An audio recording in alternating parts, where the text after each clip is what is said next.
I put this photograph on just to show everybody that there is an obvious link between hats and birds and wildlife in general, which I'll come on to in a minute. This is a photograph taken of a Victorian hat, American actually. It's in a museum in California. About 1880, something like that it dates from. And that on top of it, fixed to it, is the body of a whole body, fairly obviously, of a lesser bird of paradise from New Guinea. Nothing very unusual about that, not the sort of hat you'd probably go out in today, but very, very popular by ladies that could afford it in the late Victorian, well, right through the Victorian era. But I want to start by going much further back than this, because hats and wildlife have been linked for more than centuries, for thousands of years. And this is the earliest hat known in existence. This is about 5,000 years old. A lot of hats, if you think about it, would have decomposed very quickly, made of plant materials, animal skins, and so on. They would not last very long. And this one, 5,000 years old, was on a hunter found in the Alps about 30 years ago, something like that. And he had been killed in the Alps, but his body, very strangely, had been preserved in ice and snow ever since. It was only discovered about 30 years ago. And when he was discovered, he had some clothing on, and he had this hat on, which is made entirely out of pieces stitched together. And you can see some of the stitching marks on it, of brown bear skin with some of the fur left on. Now, you might immediately think, well, in that case, perhaps all hunters, all people out in cold places like the Alps or wherever they were, might have been wearing hats made out of bear skin. But actually, that doesn't seem to be the case. This might well have been an unusual case because he was more senior in local society or something. The bog bodies, for instance, which are a similar kind of age, that have been found across Northern Europe, most of those, when they've been discovered, either didn't have hats on, or if they did, they were made out of sheepskin or cattle leather, animals that were domesticated early on. And if you think about it also, catching a brown bear and killing it was not easily done and was exceedingly dangerous, but people only having spears or perhaps traps to try and, or pitfall traps to try and drop them into. It was a very dangerous business to try and capture a cornered brown bear. So it was much easier to make your hat, if you're going to have one, out of some domesticated animal. This is a picture taken in about the 1920s, and these are Inuits from the very north in the Arctic, where, of course, in the very northern part of the globe, people had to wear furs nearly all the time in order to keep warm at all. These are probably the warmest garments ever made in the world. They are parkas, and that's where the name came from, with hoods, not separate hats. You couldn't have your neck exposed to the elements when you're working in minus 20 degrees temperature, fairly obviously. So these were one-piece suits with a hat combined. And they were made of caribou, or what we call reindeer, and skins. Double layers, so one layer of the warm fur next to your body, and the outer layer of the fur on the outside. So double layered on the hats as well, and they were part of the whole costume. Now, if you think that the fur on the outside around the face is just there for decoration, it isn't. It's particularly important, and very recent research has shown how important it is in breaking the wind speed around your face, because otherwise you are very, very susceptible to frostbite within half an hour. And that fur was often made from the pelage of wolverines, or sometimes Arctic foxes, sometimes Arctic wolves, other creatures as well. But the whole body of the thing was made from caribou, reindeer, and they were, of course, and still are, farmed in very large numbers, increasingly so. And wild reindeer and wild caribou are not very common these days at all. If I go to that, I'm not going to put this slide in, but this is obviously a reindeer, and that's all it's intended to show. So I'm sure you've seen pictures of those before, particularly as we head them towards Christmas.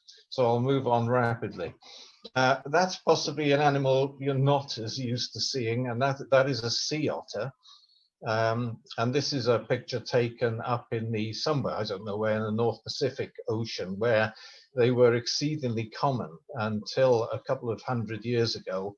They were always exploited by the Inuits and other northern peoples for their fur. Their fur, to keep them warm in freezing cold waters, is obviously very dense, and the animals are very sought after, frequently trapped by the locals in order to use the fur for garments, including hats and parkas, and on the frills on parkas and other things.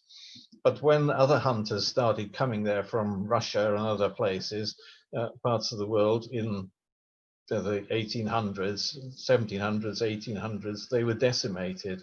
And still today, they haven't recovered their populations completely. So they were used, their fur was quite commonly used in hats as well.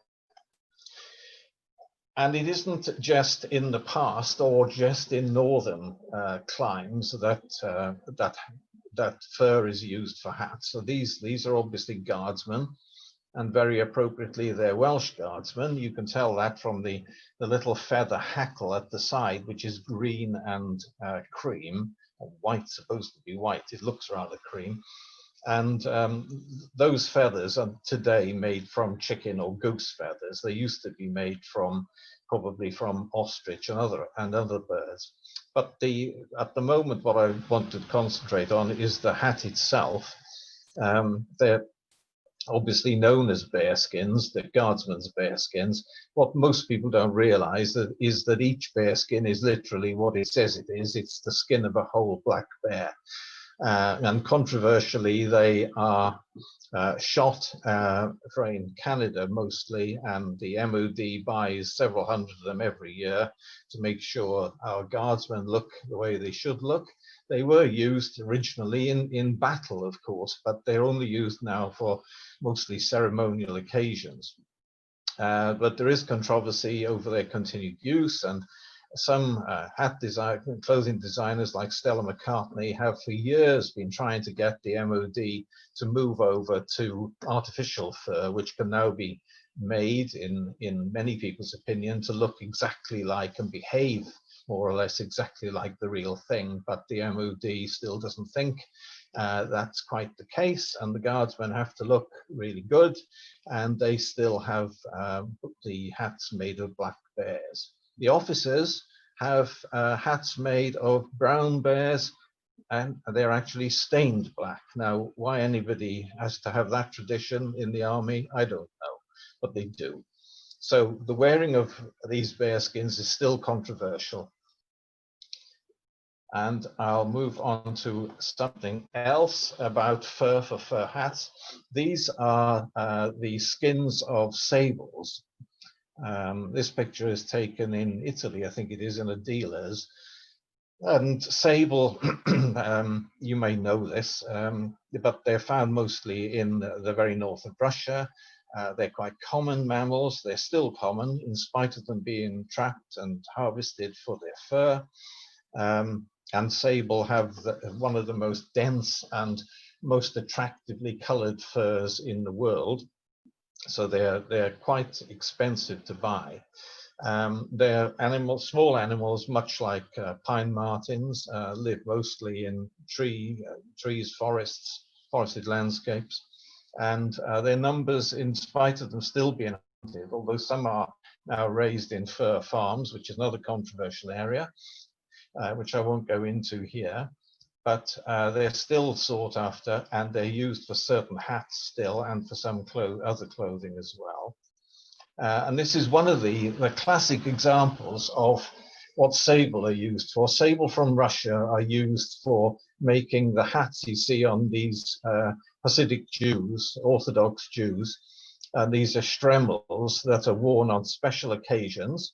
The hats themselves are of no religious significance, but they're often gifted, well, nearly always gifted, to young men on their marriage by father-in-law or prospective father-in-law, and they are treated as an extremely valuable gift, and they can be very expensive. One can cost anywhere up to £5,000 or so, because they're made with the tails of animals such as sable. In the US, where a lot of them are made, there are two main markets. One tends to be from Russia, one tends to be from North America. In North America, they're using other animals, other species of martin and fishers, which are very related to martins as well. So the same principle. There is a move to persuade, some rabbis are trying to persuade Hasidic Jews to go over to artificial fur for their stremels, but there is still a very, very strong tradition of wearing real ones, in inverted commas. So a lot of animals are taken to be used for stremel making still today. This is you probably know what this is. This is a raccoon from North America, 1950s, early 1960s, when Davy Crockett hats became suddenly very popular, simply because Davy Crockett films came on TV.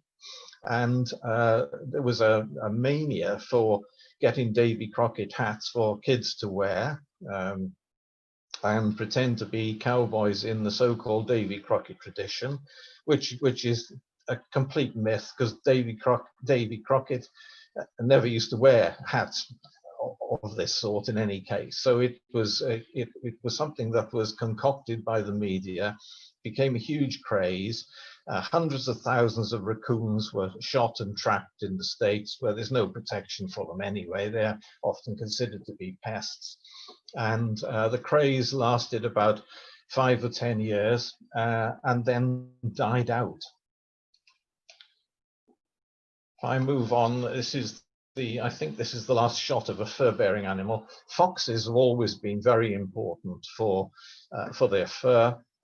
Some of them are farmed.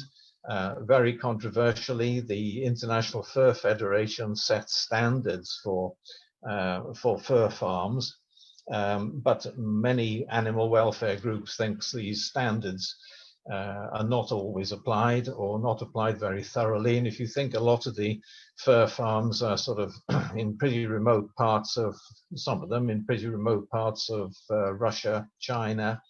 I would tend to err on the side of the people that feel the standards are not always applied very rigidly, let's say. It's not a very pleasant business. A lot of these animals are also shot and trapped in the wild. This is actually, well, fairly obviously not a red fox. Red foxes are exploited, but this is a Corsac fox, which has got some of the most beautiful fur going, so it is sought after. Their numbers are not declining in the wild, even though they are hunted mostly in Russia, mostly northern Russia, and further east as well. But the Corsac fox is much sought after for hats in northern countries, where of course they are used, they're essential for keeping people warm. The interesting thing here is that no artificial synthetic material for warmth has ever been found by research to be as good as the caribou reindeer parkas I showed you in one of the early shots. But there are many synthetic fur hats that can be used and are almost as warm as natural fur hats. So in many ways, there is no absolute need to be wearing many of the fur garments that are worn. And people in very northern climes, northern Russia, northern Canada, Greenland, and so on, do wear furs still, but at many other times they also wear synthetic garments as well. So the market is probably declining slowly, but the international fur market overall although it's very controversial, is still not declining. And its main market these days is in Russia, more affluent people in Russia and China. If we just move on now, feathers for decorating heads and hats go back an awfully long way. This might be one of the more traditional images that you might imagine. These are obviously indigenous Americans. These are Plains Indians, very much on the TV screens of the Westerns in the 1940s, 50s, 60s. They were worn, they are eagle feathers, usually bald eagle or sometimes golden eagle, both, sustainably harvested basically, as you know, most indigenous American tribes sustainably harvested mostly, and of everything. And they were clipped from young eagles in the nests by the tribes, and the feathers would often regrow, or usually regrow once or twice at least on the young birds, and then it would clip them again, and that was all they ever did. And then the feathers were made into these headdresses.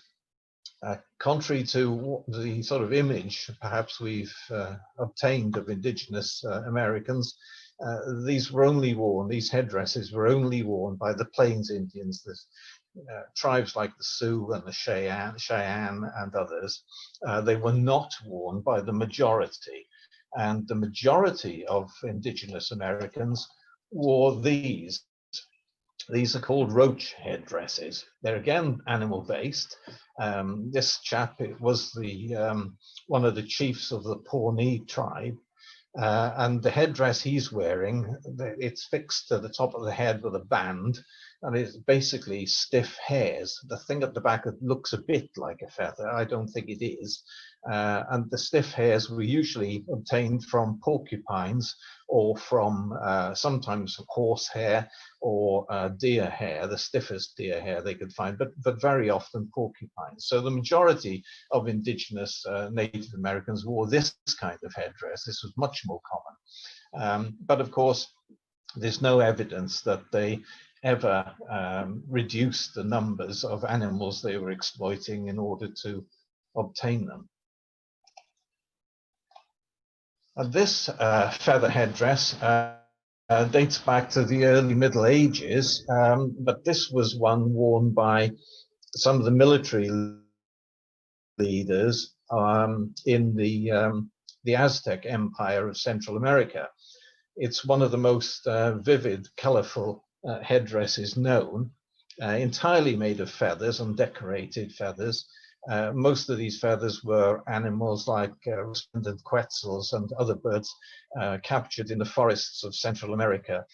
Again, nobody knows whether these populations were depleted because of it or not, but they were used. The ordinary oi polloi of Aztec society, as it were, didn't go around with anything on their heads, but only the military leaders and the top hierarchy of Aztec society wore these. But they were extremely flamboyant. Well, this is one of the birds that this is a snowy egret, actually, from North America. But egrets were exploited from the sort of late Middle Ages and onwards, right up until just before the First World War, on a massive scale across the world. And they were exploited because they had these nuptial breeding plumes you can see in this picture. And those sort of very airy feathers were sought after to put on hats on a scale which was incredible. There is a figure I've got here, which I'll just refer to. In the first quarter of 1885 alone, 750,000 egret skins were sold in the London auctions. London was the center, the world center of the feather trade. And in 1887, a single London dealer handled no less than 2 million skins of egrets. Now, what egrets were they? Well, a lot of them were imported from the States, snowy egrets like this one, great white egrets. There would have been others, more colourful ones, reddish egrets, and some of the herons also. And also in southern Europe and Asia, a lot of egret feathers from little egrets and great whites, and the Chinese egret in Southeast Asia as well. They were all exploited heavily, and to the extent that eventually the egret colonies, as you know, they breed in numbers of hundreds, often in trees and woodlands. Egret colonies in North America were shot to extinction, literally, and the hunters had to go further afield into Central America and South America to keep the numbers up. The trade was so huge for hat making, and the trouble was that the birds were shot on their nests, which was difficult to do, and the feathers were then ripped off or cut off the birds, and the rest of the feathers, the body of the bird, were just left there to rot away. And although the killing was on such a massive scale, it was even bigger than most people imagined, because of course the youngsters then were left in the nest, as this photograph shows, youngsters in the nest, to starve to death or to be predated by whatever was around. So vast numbers, undoubtedly millions of these birds, were killed just to decorate ladies' hats from about, well, it gained in numbers from about the 16th, 17th century up to the 18th, 19th, and into the early 20th century, reaching its peak about 1880, something like that. Most of the populations have recovered today and rebounded amazingly well, and they are probably as common now as they were in the late Middle Ages. Another bird that was exploited mercilessly was the common ostrich, once found right across North Africa, the Middle East, and further down into Africa. And the white vestigial wing feathers were much it was a much interest in getting those, but also some of the black ostrich feathers too. And they were hunted originally on horseback, chased until they were exhausted and fell, and then killed, and the feathers taken off them. And the feathers were taken north from North Africa to ports on the north, on the coast of North Africa, and shipped across to Europe. And there was a massive trade in these. Ostrich feathers were very important for hat decoration, to the extent that they were exterminated from North Africa completely. There wasn't an ostrich left north of the Sahara or in the Sahara itself either. And if you go out in the Sahara today, you quite commonly find little pieces, fragments of thick ostrich shells, white ostrich shells, in the sand or on the surface of the sand, indicating how abundant they once were. South Africa still has some, and they were annihilated in the Middle East as well, none left there either. And if ostrich farming hadn't sprung up in South Africa about 1850, it's highly probable, most experts think, that ostriches would have gone extinct, because the market in their feathers was so massive up until the First World War. And one of the examples that I used in the book to show the use of ostrich feathers, this is Marie Antoinette, Queen of France, just before the Revolution. And if you look on her head, she's wearing a set of white ostrich feathers and something red, which are dyed ostrich feathers. And there's a little spike of something else at the back, which is probably part of a plume of egret feathers that have been cut to put it into that sort of shape. And she was known for her extravagant dress and expensive dress, and for her extravagant hats. She had her own milliner at court, and it helped the extravagance of her dress and her hats in particular helped consign her to the guillotine eventually during the French Revolution, because of all the expenditure that she laid out on looking so wonderful, compared with most people in France who were at the time who were living in penury relatively. And this might strike you as odd. These are kittiwakes, two youngsters and an adult there. In late 1800s, it became fashionable, believe it or not, to wear gull's wings on your hat, one on each side often, and particularly sought after were the youngsters, young kittiwakes, which when they are fully fledged have a sort of M-shaped black marking on otherwise more or less white or pale grey wings. And it was this feature that milliners were particularly seeking out, and hundreds and hundreds of, probably hundreds of thousands of kittiwakes were shot and captured by paying climbers to go down cliffs on particularly the northeast coast of England, where there are lots of seabirds still breeding today. Local people were already collecting birds' eggs on those cliffs, so they were used to going down the cliffs on ropes, and they were then paid to go down cliffs and collect as many young kittiwakes from nests as they could, and wring their necks and stuff them in a bag and bring them back up again and sell them to dealers. So it was a nice little money maker as well for the local people. They were also captured, large numbers are captured on Lundy Island in the Severn Estuary and in other places as well. And on top of all this, other gulls were exploited in the States particularly, and terns as well. And the original sort of demise of many of roseate terns, which are now not very common at all at least in Western Europe, it was due to being shot and collected for hat decoration. And large numbers of them were exploited, of lots of different species of tern. And this is an example. This is another American hat. The wings are either gull wings, or they're possibly more likely to be tern wings from the look of them. And that's a kind of hat decoration that was quite common. Interestingly, in 1886, a man called Frank Chapman, who was a leading ornithologist of his day, became the curator of the Natural History Museum. I think it was New York or Washington, I can't remember.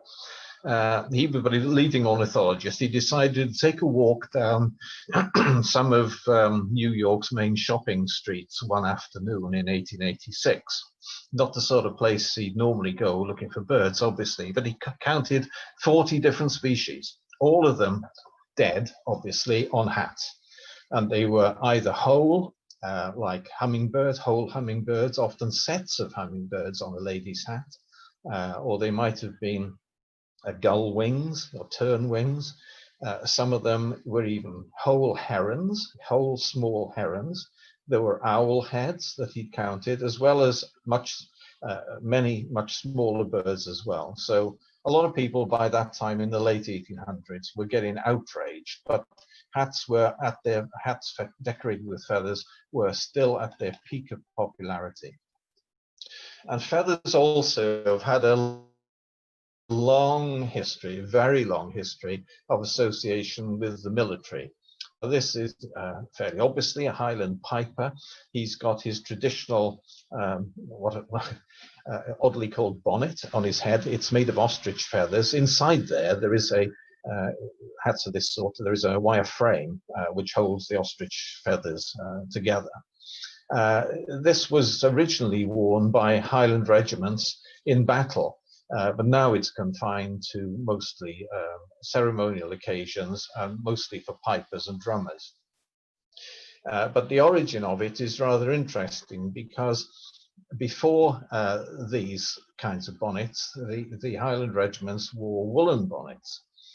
But the Highland regiments that went to North America during the War of Independence in North America actually realized that when they saw lots of feather decoration on native indigenous Indian tribes, they thought, well, they could swap their woolen bonnets for something a bit more showy, and decided to start using ostrich feathers instead. So all the Highland regiments that came back from the North America at that time started wearing these ostrich feather bonnets, and that helped deplete ostrich numbers as well, because at that time that was pre the era of ostrich farming, which was commonplace after about 1850, 1860. But today, of course, they still use ostrich feathers for pipers and drummers for their bonnets, but they are now obtained from farmed ostrich instead. I move on. This is just a shot of a man's hat, fairly obviously. Most hats today are made using machinery. I won't go into the process of hat making. It's quite complicated. It was exceedingly dangerous in the late Middle Ages onwards until about 150 years ago, because they used things like mercury salts during the process, which tended to make people develop neurological conditions, hence the name Mad Hatter. Most hats today are made of wool felt, but a lot are made of rabbit felt. Rabbits originally farmed and still are farmed in large numbers and are kept for the food, for eating on the continent, and particularly most of them are produced in Belgium and other countries in Western Europe, and the fur is used for making the felt that hats are made of. Felt is a particularly strong material made from animal furs mainly, but you can make it from wool for cheaper hats. Very strong, very resistant to water. You can't rip it in any direction because the fur fibers are set together in all sorts of directions. So there is no sort of obvious thread that you can cut in the felt. The felt is then shaped in various processes into this kind of hat. This man is adjusting the brim fairly obviously. And there are still hats that are made, very expensive hats that are made of beaver fur. Beaver, this is an American beaver, very similar to the European beaver. And the fur, the outer fur, is of no use because these are guard hairs on the outside. It's the underfur, the beaver, that's used. And one beaver fur pelt can make, well, it depends on the size and shape of the hat, can make either 1, 2, or 3 hats. So top hats were made from beaver fur always until silk came in the late 1800s. But beaver fur was the very best and was always worn by those who could afford it. So beaver fur felt hats were extremely common. European beavers had been depleted already by their use for castoreum, used in medicines and things, probably of no use. Beavers were exploited for hats on an enormous scale and driven to near extinction in North America and Canada, and in right across Europe, and only just recovering in Europe, but very much recovered in North America. And this is a hat. This is from the National Museum of Wales in Cardiff, and this is a mourning hat, probably about 1920, something like that. And the bird on top of the felt hat is actually a bird of paradise again, but it's been dyed black because it's a mourning hat. So that was its purpose.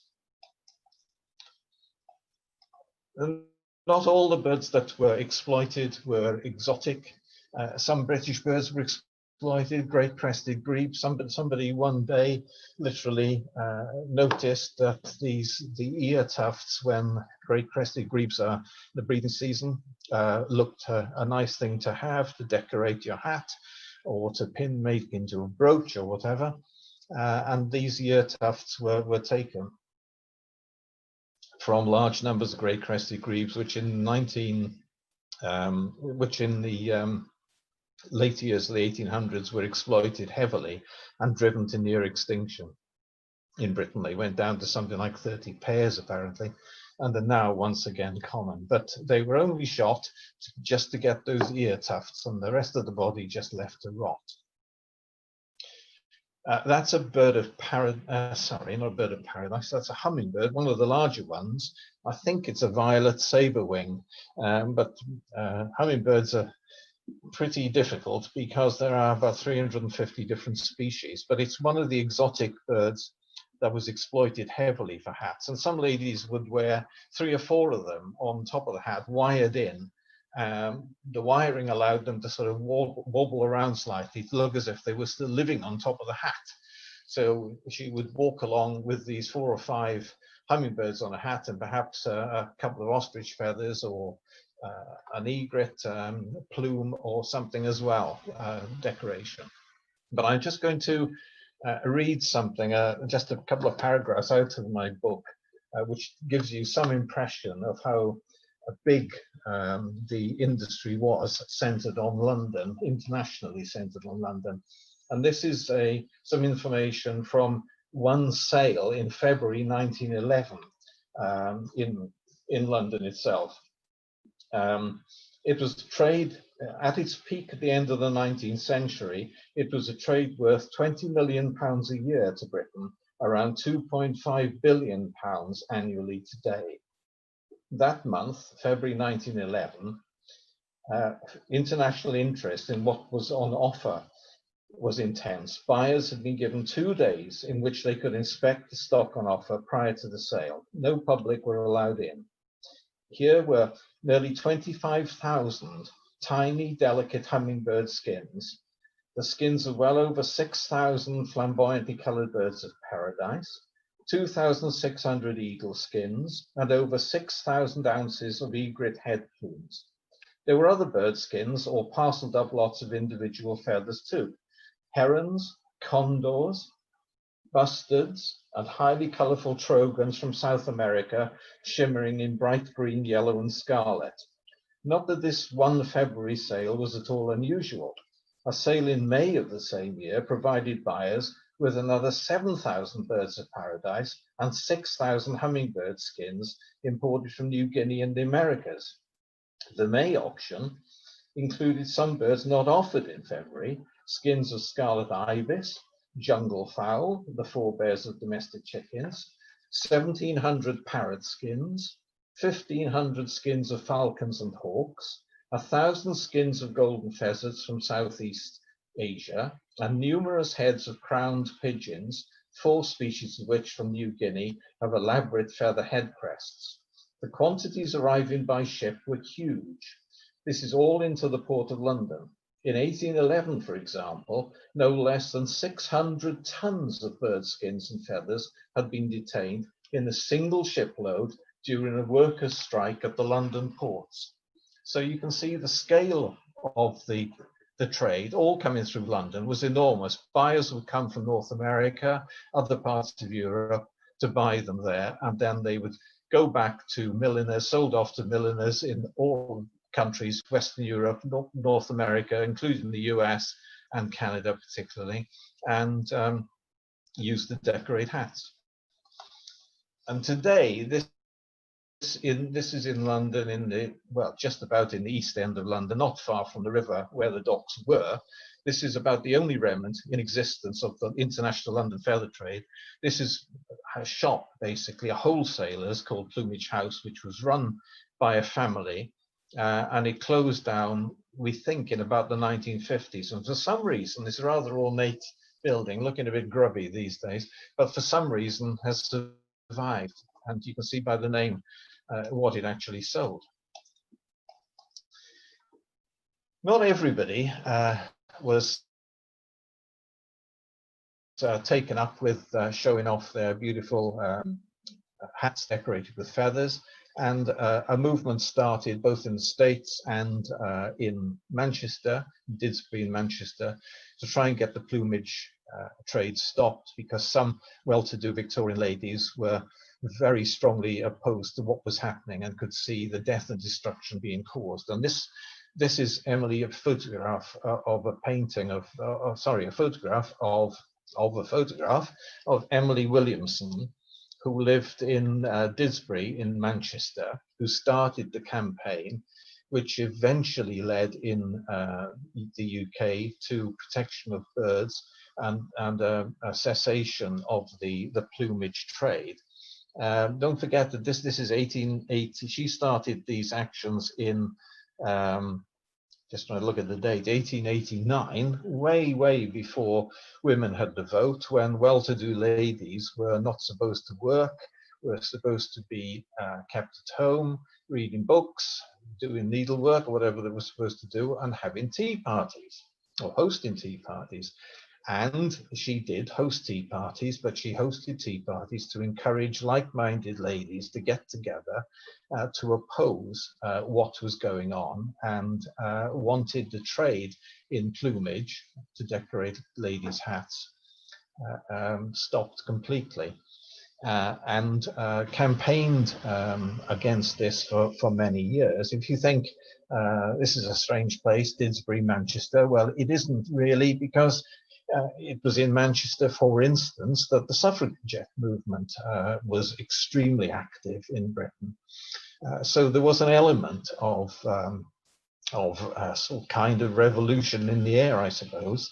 And she eventually set up a growing organization, which became the Society for the Protection of Birds, which eventually, with patronage, became the Royal Society for the Protection of Birds, and you know the rest of the story.